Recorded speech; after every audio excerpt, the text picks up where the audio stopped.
Somebody say, ring the bell. The Lord revealed China. China on God's radar. China.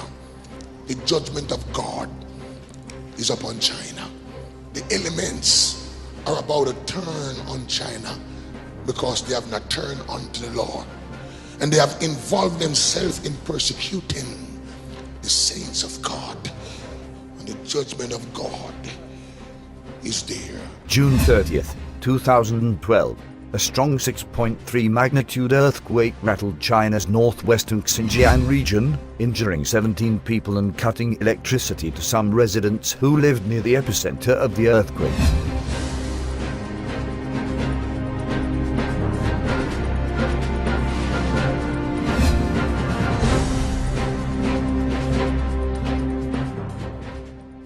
June 24th, 2012.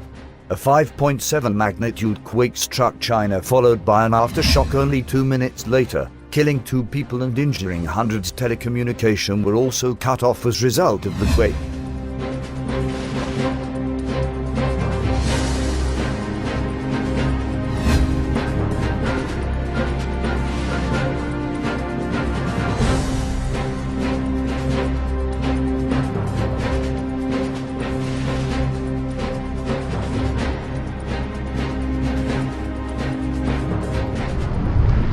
May 11th, 2012. 24 people have died and 37 now missing after flash floods, landslides and hailstones hit China, affecting 800,000 people. The floodish storms caused millions of dollars in damages, damaging hospitals and buildings and disrupting traffic.